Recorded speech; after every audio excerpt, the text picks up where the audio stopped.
밤, 한때 열정의 천국이었던 침실이 이제는 무덤처럼 차갑다. 그런 광경을 본 적이 있는가? 당신이 사랑하는 아내가 소리 없이 당신에게 등을 돌리고 상처 입은 짐승처럼 침대 가장자리에서 몸을 웅크린 채 서서히 잠으로 빠져드는 모습 말이다.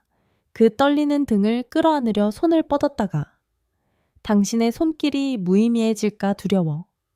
그저 어색함만 더할까 두려워. 망설이며 거둔 적이 있는가? 그녀의 침묵이 단지 피곤함이 아니라 소리 없는 절규라는 것을 느껴본 적이 있는가? 한때 비옥하고 축축했던 그녀의 영토가 이제는 메마른 사막이 되어버렸다는 것을 이 소리 없고 잔인한 거리감은 매일 밤 수많은 부부의 침실에서 반복되고 있다. 겉으로는 당신들은 여전히 행복한 가족이다. 하지만 안에서는 이름 붙일 수 없는 고통, 살결과 영혼의 부패가 조용히 퍼져나가고 있다. 40년 넘게 흰 가운을 입고 나는 이 진료실에 앉아 수천 명의 여자들의 고백을 들어왔다. 그들은 단지 병을 고치러 오는 것이 아니다. 그들은 짐을 내려놓을 곳을 찾아 남편에게도 가장 친한 친구에게도 심지어 자기 자신에게조차 말하지 못했던 비밀을 털어놓기 위해 이곳에 온다. 최근 강남의 우아한 사모님 외모를 한 중년 여성이 내 진료실에 들어섰다. 하지만 완벽하게 화장한 그녀의 얼굴은 눈물로 얼룩져 있었다. 그녀는 힘없이 주저앉아 떨리는 어깨로 부서지는 목소리로 입을 열었다. 선생님, 제 몸이 아무런 감각이 없어요. 죽어버렸어요. 그녀는 지옥에서 온 속삭임 같은 목소리로 말을 이었다. 돌덩이처럼 딱딱해요. 남편의 손길이 부드럽든 거칠든 더 이상 아무 느낌도 주지 않아요. 그곳은 완전히 말라버렸어요. 그이가 애쓰는 거 저도 알아요. 하지만 그럴수록 저는 더 고통스럽고 굴욕적일 뿐이에요. 그가 상처받지 않게 하려고 신음하는 척, 몸부림치는 척 해야만 해요. 하지만 그 거짓된 사랑이 끝날 때마다 저는 욕실에 들어가 혼자 울어요. 저는 거짓말쟁이에요. 선생님, 제 침대 위에서 거짓말을 하는 사람이라고요? 그 순간 나는 다시 한번 깨달았다. 세상에 얼마나 많은 여자들이 자신의 결혼 생활 속에서 서서히 죽어가고 있는지를.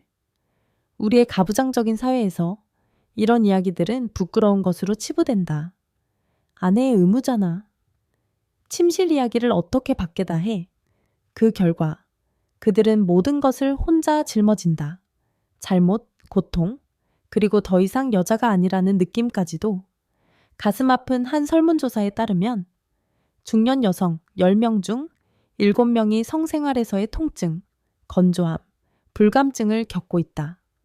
하지만 그들 중 절반 이상은 누구에게도 도움을 청하지 못한다. 바로 지금 이 순간에도 어쩌면 바로 당신의 아내가 자기 자신을 갈망받는 느낌을, 채워지는 느낌을, 진정한 오르가슴 속에서 녹아내리는 감각을 서서히 잊어가고 있을지도 모른다. 오늘 나는 그들을 대신하고 싶다. 침묵하는 그 영혼들을 위한 목소리가 되고 싶다. 이것은 건조한 의학 강의가 아니다. 이것은 당신이 병원에서도 책에서도 결코 들을 수 없는 가장 축축하고 진실된 고백들이다. 나는 무지의 장막을 찢어버리고 여성의 몸이 실제로 어떻게 반응하는지, 그리고 그 죽은 영토를 어떻게 다시 깨울 수 있는지 적나라하게 폭로할 것이다. 어떻게 하면 달콤한 꿀의 샘이 다시 솟아나게 할 수 있는지, 어떻게 하면 거짓된 신음을 진정한 쾌락의 절규로 바꿀 수 있는지 말이다. 여자의 몸이 기계라는, 그저 버튼만 누르면 작동한다는 그 조잡한 생각을 잊어라. 아니다. 그녀의 몸은 기계가 아니다. 그것은 신성한 밀림이며 깊이를 알 수 없는 대양이다. 그리고 남자, 당신이 그곳에 들어가고 싶다면 무자비한 침략자가 아니라 끈기 있는 탐험가, 경건한 신도여야만 한다. 그녀의 몸은 단지 감각적인 접촉에만 반응하지 않는다. 결코. 당신의 손이 그녀의 살결에 닿기 전에 가장 깊은 곳, 바로 그녀의 뇌에서 비밀스러운 대화가 먼저 이루어져야 한다. 그곳이 바로 첫 불꽃이 피어나는 곳이다. 그리고 첫 신호. 천지를 창조하는 번갯불은 노골적인 욕망이 아니라 바로 안전함이라는 감각이다. 당신이 그녀를 굶주린 맹수가 먹잇감을 노려보듯 보는 것이 아니라 숭배와 존중의 눈빛으로 바라볼 때 보이지 않는 메시지가 그녀의 뇌로 전달된다.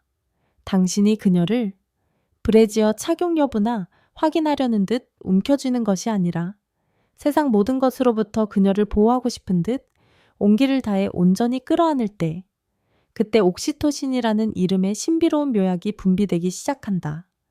그것은 단지 호르몬이 아니다. 그것은 사랑의 속삭임이며 허락의 끄덕임이다. 그것은 모든 혈관으로 스며들어 굳어있던 모든 근육에게 이완하라고, 모든 방어벽에게 무너지라고 명령한다. 그것은 그녀의 몸 전체에 메시지를 전달한다. 안전해. 이 남자는 너를 사랑해. 마음을 열어도 돼. 너는 준비되었어. 오직 그 옥시토신의 서약이 완료된 후에야 의식의 두 번째 단계가 시작된다. 모든 갈망과 생명을 품은 뜨거운 피가 그녀의 성스러운 영토, 골반으로 몰려들기 시작한다. 당신은 볼 수 없지만 안에서는 기적적인 변화가 일어나고 있다. 성전의 벽, 즉 질벽은 부풀어 오르고 부드럽고 탄력 있게 변하며 곧 있을 영접을 준비한다. 바깥쪽에 부드러운 꽃잎들, 음순 조직 또한 터질 듯한 꽃봉오리처럼 붉고 풍만해진다. 그 영토 전체는 더 민감해지고 더 뜨거워지며 서서히 깨어나는 화산처럼 변한다. 그리고 그 신성한 상태가 갖추어졌을 때 비로소 접촉의 시간이 온다. 하지만 거칠고 성급한 접촉이 아니다. 부드럽고 섬세하며 탐색적인 접촉이다. 손가락 끝에 가벼운 스침, 나비의 날개짓 같은 입맞춤, 그 숭배의 몸짓이 이루어질 때 그때 바르톨린선과 스킨선이라는 이름의 두 비밀의 샘, 두 작은 여신이 은혜를 베풀기 시작한다. 이 두 샘은 마찰이나 압력에 반응하지 않는다. 억지로 강요할 수 있는 노예가 아니다. 그들은 오직 안정과 사랑의 부름에만 응답하는 도도한 여신들이다. 오직 옥시토신이 그녀의 몸에 충분히 스며들고 스트레스 호르몬인 코르티솔의 농도가 최저로 떨어졌을 때만이 그들은 달콤한 꿀의 샘물을 분비하기 시작한다. 투명하고 미끄러우며 따뜻한 그 액체는 성전 전체를 흠뻑 적시는데 이는 단지 삽입을 준비하기 위함만이 아니라 이곳은 준비되었다. 선택받은 자여 들어오라 는 선언이기도 하다. 뇌에서 심장으로, 혈류에서 꿀의 샘물로 이어지는 이 모든 과정들은 서로 겹쳐지고 어우러져 하나의 흐름, 끊어지지 않는 춤을 만들어낸다. 만약 당신이 무지하고 이기적인 마음에 이 모든 것을 무시하고 즉각적인 자극을 시도한다면 메마르고 차가운 영토를 손가락이나 당신의 그것으로 공격하려 든다면 당신은 저항에 부딪힐 것이다. 그녀의 몸은 열리는 대신 고슴도치처럼 가시를 세우고 움츠러들 것이다. 성전은 문을 굳게 닫아버릴 것이다. 그리고 당신의 사랑은 고문으로 변하여 그녀의 마음속에 쾌락이 아닌 고통과 깊은 원망을 남길 것이다. 그러니 남자들이여 두 개의 황금 열쇠를 기억하라. 분위기와 속도, 5분짜리 사랑은 잊어라. 전의를 에피타이저가 아닌 메인 디쉬로 여겨라. 여자의 몸은 즉각적인 반응을 요구하는 경주용 자동차가 아니다. 그것은 천천히 따뜻하게 물을 주고 보살펴야 하는 정원이다. 멀리 떨어진 영토. 부교감 신경계와 직접 연결되어 몸을 이완시키고 내려놓게 돕는 곳에서부터 시작하라. 당신의 입술로 그녀의 귓불 뒤 부드러운 살결을 탐험하라. 혀끝으로 그녀의 새하얀 목덜미에 원을 그려라. 손바닥 전체로 하루의 피로가 쌓인 그녀의 어깨와 등을 마사지하고 어루만져라. 그 접촉들은 단지 기분 좋은 느낌을 주는 것이 아니다. 그것들은 그녀의 뇌에 안전 신호를 보내고 부교감 신경계를 활성화시키며 그녀의 몸 전체에 이완하고 헌신을 준비하라고 명령하고 있는 것이다. 평균적으로 이 깨우는 춤을 완성하기 위해서는 최소 5분에서 15분이 필요하다.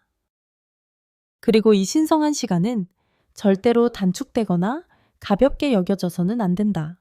그것은 모든 것의 기반이다. 그것이 오늘 밤 당신의 사랑이 침묵 속의 고문이 될지, 아니면 두 사람이 함께 쾌락의 정점에서 승천하는 살결과 영혼의 폭발적인 교향곡이 될지를 결정한다. 항구 도시 인천, 배들이 오가고 바닷바람이 희망과 고독을 함께 실어 나르는 그곳에 53살의 손예진이라는 여자는 죽은 영토를 품고 살았다. 그녀는 내 진료실에 걸어 들어온 것이 아니었다. 보이지 않는 고통을 유발하는 듯 조심스러운 걸음으로 다가왔다. 원숙한 나이에 만족스러운 여인의 얼굴이어야 할 그녀의 얼굴에는 감출 수 없는 피로와 절망이 깊이 새겨져 있었다. 그녀의 두 손은 굳게 맞잡혀 있었고 너무 꽉꽉 쥔 탓에 손가락 마디가 하얗게 질려 있었다. 그녀는 내 맞은편 의자에 앉아 몇 년간 어깨를 짓눌렀던 짐을 내려놓듯 길고 무거운 한숨을 내쉬었다. 그리고 어떤 질문도 없이 그녀는 조용히 자신의 고백을 부서지고 떨리는 목소리로 시작했다. 선생님, 저는 제 몸이 고장난 줄 알았어요. 죽어버렸어요. 아무런 감각도 없고 오히려 아프기만 해요. 그래서 무서워요. 밤이 오는 게 무서워요. 남편이 다가오는 게 무서워요. 25년, 사반세기를 그녀는 자신의 남자와 함께했다.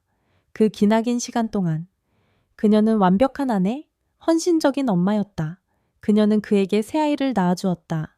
일과 가정 사이를 오가며 청춘을, 자신만의 열정을 희생하며 이른바 행복한 가정을 위해 헌신했다. 하지만 그 끝없는 경주 속에서 그녀는 무심코 가장 중요한 것, 바로 자기 자신의 몸을 뒤에 남겨두었다. 점차 그것과 멀어지고 일하고 아이를 낳고 봉사하기 위한 기계처럼 여겼다. 그것의 소리에 귀 기울이는 법을, 그것을 아껴주는 법을 잊어버렸다. 그리고 그 기계는 보살핌을 받지 못한 채 고장나기 시작했다. 그녀의 말에 따르면 남편은 여전히 좋은 남자였다. 그는 여전히 다정했고 그녀를 갈망했다. 하지만 어느 순간부터, 아마도 몇 년 전부터 그녀의 영토는 더 이상 그의 부름에 응답하지 않았다. 메마르고 차가워졌다. 그의 키스는 더 이상 그녀를 떨리게 하지 않았다. 그의 애무는 더 이상 그녀를 흥분시키지 않았다. 오히려 마치 낯선 이가 생명 없는 물건을 만지는 듯한 이질적인 감각만을 가져다 주었다. 어떤 날은 그가 사랑을 시작할 때 그녀의 몸이 빙산처럼 딱딱하게 굳어버렸다. 사랑이 시작될 때 그녀는 속삭였다. 눈물이 뺨을 타고 흐르기 시작했다. 제 몸이 얼어붙는 것 같아요. 아프고 무서워요. 제가 더 이상 여자가 아닌 것 같아요. 망가진 인형이 되어서 고문을 견뎌내고 있는 기분이에요. 아파서 소리 지르지 않으려고 이를 악물어야 하고 그가 상처받지 않게 하려고 신음하는 척해야 해요. 하지만 그런 밤이 지날 때마다 제 자신이 너무 미워져요. 나는 손예진 씨의 눈물 젖은 눈을 깊이 들여다보며 가장 확신에 찬 목소리로 그녀에게 말했다. 고장난 게 아니에요. 몸이 죽은 것도 아니고요. 그저 너무 오랫동안 잠들어 있었을 뿐이에요. 아주 긴 잠을요. 그리고 우리가 함께 천천히 그것을 깨울 수 있어요. 죽은 영토를 되살리는 여정은 그렇게 시작되었다. 그것은 단순한 의학적 치료가 아니었다. 그것은 영적인 발굴 작업이며 버려진 자신의 몸과 손예진이라는 여자를 다시 연결하려는 노력이었다. 첫 단계로 마치 고고학자가 유물의 연대를 측정하듯 우리는 호르몬 검사를 했다. 결과는 예상 밖이 아니었다. 여성성의 호르몬, 축축함과 민감함의 호르몬인 그녀의 에스트로겐 수치는 완경 여성의 평균치보다도 낮게 경고 수준으로 떨어져 있었다. 그녀의 몸은 피로와 방치 속에서 자동으로 에너지 절약 모드로 전환되어 있었다. 생존에 필수적이지 않은 모든 기능을 스스로 차단했고 슬프게도 성기능이 그중 하나였다. 마치 메마른 땅에 첫 물줄기를 대듯 에스트로겐 보충요법을 시작한 후 그녀는 쾌락의 열쇠를 쥔 비밀의 근육, 골반저근을 강화하기 위한 가벼운 운동을 병행하기 시작했다. 처음에는 반신반의했다.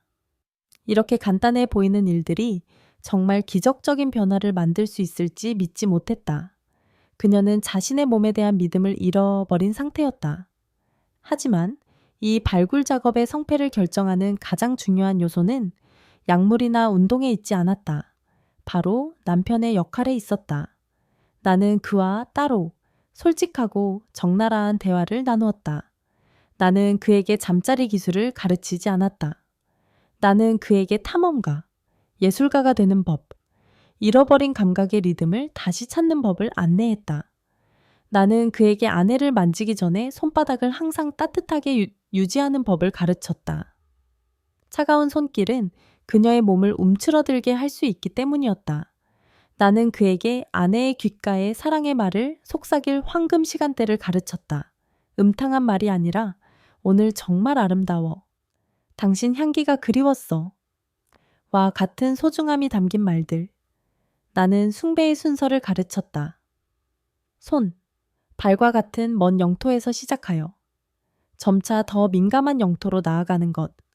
그리고 황금률, 그가 아내의 깊은 숨소리, 이완과 허락의 숨소리를 듣기 전까지는 절대로 손을 움직이거나 다음 행동으로 넘어가지 말 것.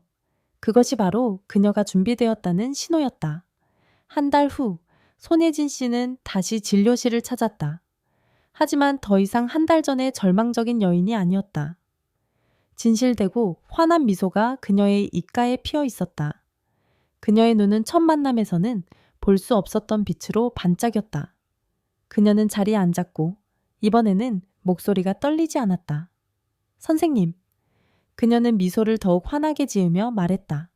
기적이 일어났어요. 그녀는 며칠 전 남편이 내가 알려준 숭배의 춤을 몇 주간 끈기 있게 실행한 후 몇 년 만에 처음으로 내면에서 솟아나는 진짜 갈망을 느꼈다고 했다. 진짜 갈망. 그래서 그녀가 먼저 다가갔다고 했다. 남편을 끌어안고 그에게 키스했다고. 그리고 그 일이 일어났어요. 선생님, 제 몸이 저절로 반응했어요. 제가 억지로 애쓴 게 하나도 없는데 그거지? 저절로 젖어들었어요. 그녀는 그 단어, 젖어들었다라는 말을 놀라움과 감출 수 없는 행복감을 담아 사용했다. 그 샘물이 솟아났어요. 정말 기적 같았어요. 저는 울었어요. 슬퍼서가 아니라 행복해서요. 다시 살아난 기분이었어요. 그녀는 그 순간, 몸과 영혼이 다시 하나가 되는 순간, 사랑과 인내로 죽은 영토가 부활하는 그 순간을 살아있는 느낌이라는 간단하지만 모든 것을 담은 한마디로 묘사했다. 죽은 영토는 물을 만났고 쾌락의 꽃들은 다시 한번 만개할 수 있게 되었다. 겨울 파도가 거칠고 차갑게 해변을 때리는 항구도시 강릉에 56살의 김하늘이라는 여자는 영원한 겨울을 품고 살았다. 그녀는 내 진료실에 걸어 들어온 것이 아니었다. 마치 유령처럼 문을 세르르 열고 들어와 내 시선이 얼어붙은 그녀의 영혼을 꿰뚫어 볼까 두려운 듯 내 눈을 피했다. 그녀는 자리에 앉아 앙상한 두 손을 허벅지 위에서 쥐어짰고 거의 속삭임에 가까운 부끄러움 가득한 고백의 목소리로 조심스럽게 입을 열었다. 제가 남편 얼굴을 보기가 너무 힘들어요. 미안해서요. 선생님, 저는 아직도 그 사람을 사랑해요. 아주 많이요. 하지만 제 몸이 저를 배신했어요. 더 이상 반응하지 않아요. 그래서 그가 다가올 때마다, 저를 만질 때마다 갈망이 아니라 죄책감만 느껴져요. 가슴을 짓누르는 돌덩이 같은 무거운 죄책감이요. 30년 동안 그녀는 그의 아내였다. 그들은 함께 가정을 꾸리고 아이들을 키워냈다. 같은 침대, 같은 지붕 아래서 세월을 공유했다. 하지만 어느 순간부터 보이지 않는 얇은 얼음층이 그들 사이에 형성되기 시작했다. 처음에는 서로 앞에서 옷을 갈아입는 것이 어색해졌다. 그 다음에는 마치 낯선 사람을 만지는 것처럼 손을 잡는 것조차 불편해졌다. 그리고 마침내 함께 쓰는 침대는 각자 자신만의 고독에 잠기는 두 개의 외딴 섬이 되어버렸다. 그녀가 그의 애정 표현이 두려운 것이 아니라 반응하지 않는 자기 자신이 두려워 피하는 것이라고 말했을 때 그녀의 눈빛에는 너무 오랫동안 지속되어 돌처럼 굳어버린 깊은 슬픔과 자기 방치가 담겨 있었다. 그녀의 몸은 낯선 땅, 마주하고 싶지 않은 흔적이 되어버렸다. 그의 모든 키스에 촉촉하게 반응하던 비옥했던 땅은 이제 메마르고 차갑게 침묵했다. 그러나 하늘 씨의 남편, 그 남자는 조금 달랐다. 그는 바보도 무심한 남편도 아니었다. 그는 아내의 마음속 겨울을 아주 오래전부터 느끼고 있었다. 그가 다가갈 때마다 움츠러드는 그녀의 몸을 보았다. 밤중에 들려오는 그녀의 소리 없는 한숨을 들었다. 하지만 그는 성급하게 결론 내리지 않았고 책망하지 않았고 요구하지 않았다. 그는 더 이상 날 사랑하지 않는 거야. 와 같은 어리석은 질문을 하는 대신 다른 길, 침묵 속의 인내와 숭배의 길을 선택했다. 매일 밤 등을 돌리고 잠드는 대신 그는 아내가 웅크리고 누워있는 침대 가장자리에 조용히 앉았다. 작은 스탠드를 켜고 책장을 넘겼다. 읽기 위해서가 아니라 단지 자신의 존재에 자신의 숨결이 자장가. 보이지 않는 포옹이 되게 하기 위해서였다. 그는 그녀에게 말하고 싶었다. 나 여기 있어. 어디 안 가. 당신은 혼자가 아니야. 그는 또한 그녀가 좋아하는 들국화를 매일 아침 식탁 위에 조용히 놓아두었다. 특별한 날이 아닌 가장 평범한 날에 그는 아무 말도 하지 않았지만 그 꽃들은 고백이었고 그가 여전히 그녀에 대한 가장 사소한 것들을 기억하고 있다는 증거였다. 어느 날 그가 혼자 병원을 찾아왔다. 그는 넓지만 무겁게 처진 어깨를 하고 내 맞은편에 앉아 낮고 확고한 목소리로 말했다. 선생님, 아내가 예전처럼 웃지를 않아요. 웃음을 잃어버렸어요. 하지만 저는 포기하고 싶지 않습니다. 그녀의 마음을, 그녀의 몸을 다시 열려면 제가 어떻게 해야 합니까? 그는 그녀를 탓하지 않았다. 해결책을 찾았다. 그는 스스로 갱년기, 여성의 심리적, 신체적 변화에 대한 자료를 찾아보기 시작했다. 부부 관계에 대한 강연에 참석했다. 그는 마치 인생에서 가장 어려운 수학 문제를 푸는 학생처럼 스스로 공부했다. 그리고 가장 놀라웠던 것, 나를 진정으로 감동시킨 것은 그가 행동하기로 선택한 방식이었다. 그는 비싼 선물을 사거나 시끄러운 여행을 계획하지 않았다. 그는 섬세함을 선택했다. 매일 아침, 아내가 몇 년 동안 아침 식사를 준비하기 위해 가장 일찍 일어나던 바로 그 시간에 그는 그녀보다 먼저 일어났다. 그녀가 몸을 따뜻하게 하기 위해 늘 마시던 따뜻한 생강차 한 잔을 미리 타서 침대 옆 탁자에 놓아두었다. 그리고 조용히 창문을 열어 따뜻하고 순수한 아침에 첫 햇살이 방 안으로 쏟아져 들어와 어둠과 냉기를 몰아내게 했다. 그는 본능적으로 알고 있었다. 분위기가 수천 마디의 말보다 중요하다는 것을. 따뜻한 차 한 잔, 아침 햇살 한 줌이 어떤 약보다 더 강력한 치유의 힘을 가지고 있다는 것을. 그리고 기적은 갑작스럽게가 아니라 긴 겨울 끝에 얼음이 녹듯 서서히 일어나기 시작했다. 어느 날 하늘 씨가 다시 진료실을 찾았고 이번에는 그녀의 눈빛에 공허함이 없었다. 그녀는 조용히 말했다. 요즘 왜 그런지 모르겠어요. 그냥 그 사람이 옆에 있는 것만으로도 마음이 편안해져요. 예전에는 그의 손길을 피하고만 싶었는데 이제는 그가 옆에서 책을 읽을 때 우리 손이 우연히 스치면 더 이상 움츠러들지 않아요. 오히려 숨을 쉴 수 있는 것 같아요. 그녀의 변화는 몸에서 시작되지 않았다. 마음에서 시작되었다. 그녀의 영혼을 둘러싼 얼음벽이 남편의 끈기 있는 온기 덕분에 녹아내리기 시작한 것이다. 마음이 한번 열리자 몸으로 신호를 보내기 시작했다. 어느 날 밤, 그가 그녀의 지친 발을 주무를 때 그가 스스로 배운 새로운 습관이었다. 그녀는 발을 빼지 않았다. 오히려 아주 작은, 기분 좋은 신음소리를 냈다. 그는 그것을 들었다. 그는 멈춰서서 그녀를 바라보았고 그녀는 그의 시선을 피하지 않았다. 몇 년 만에 처음이었다. 그는 천천히 고개를 숙여 그녀의 발에 입을 맞추었다. 숭배의 키스였다. 그리고 그는 천천히 위로 올라가 종아리, 무릎, 그리고 가장 부드럽고 민감한 허벅지 안쪽에 입을 맞추었다. 그녀의 몸은 아직 뚜렷한 반응이 없었다.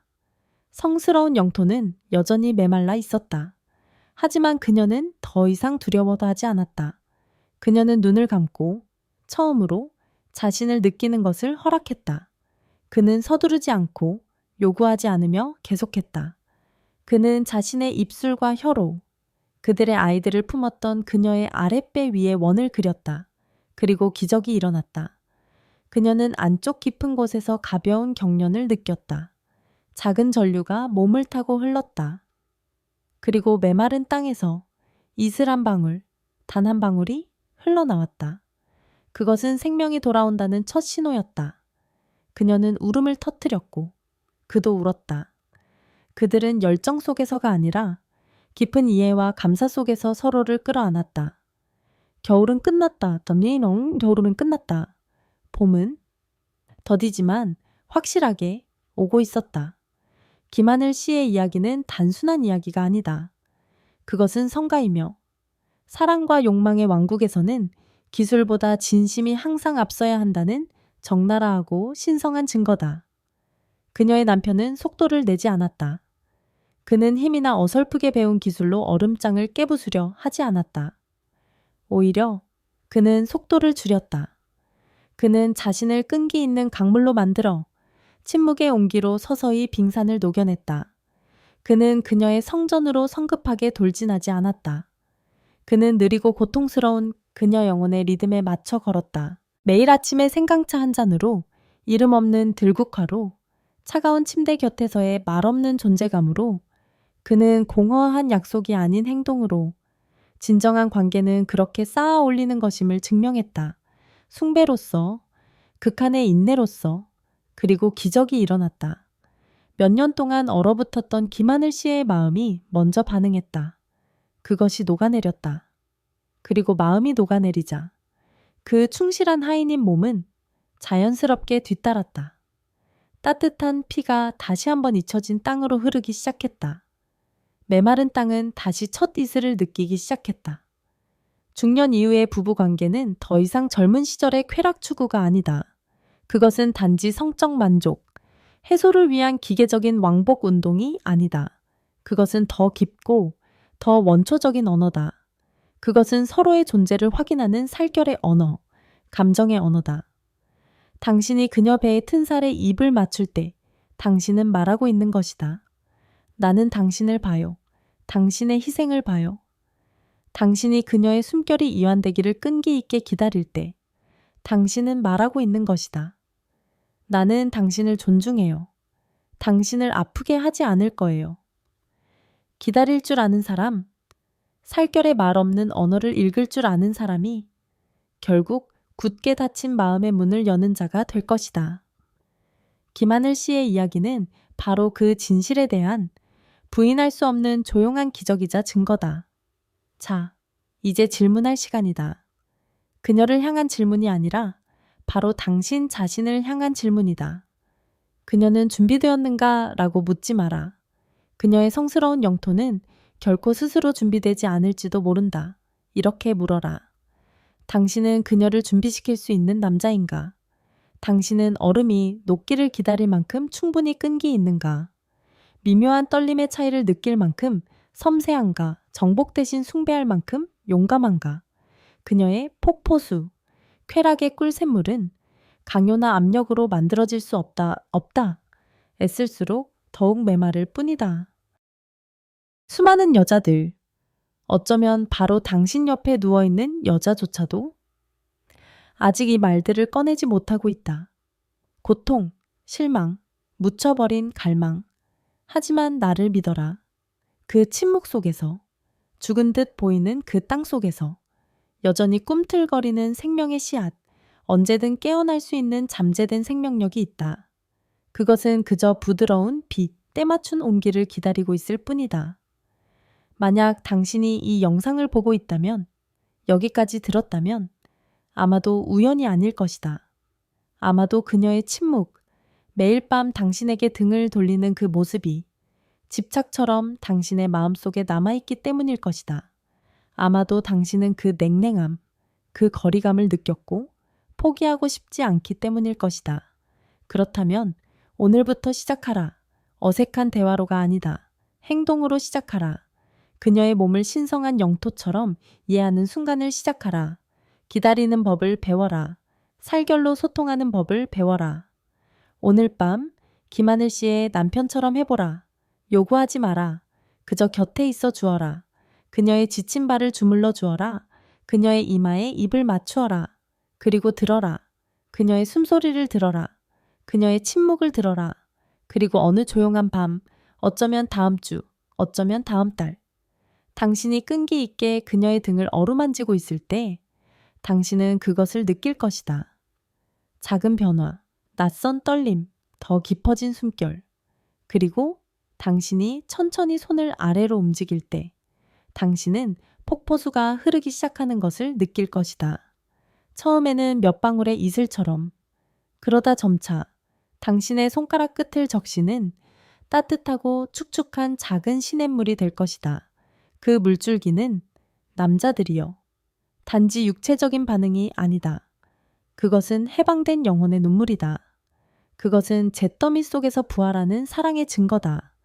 그리고 그것은 그녀가 다시 한번 당신에게 마음을, 몸과 영혼 모두를 열기 시작했다는 틀림없는 가장 확실한 신호다. 이것이야말로 진정한 남자의 기술이다. 힘이 아니다, 무모. 속도가 아니다. 인내다. 숭배다. 오직 심장의 부드러움만으로 사막을 오아시스로 바꿀 수 있는 능력이다.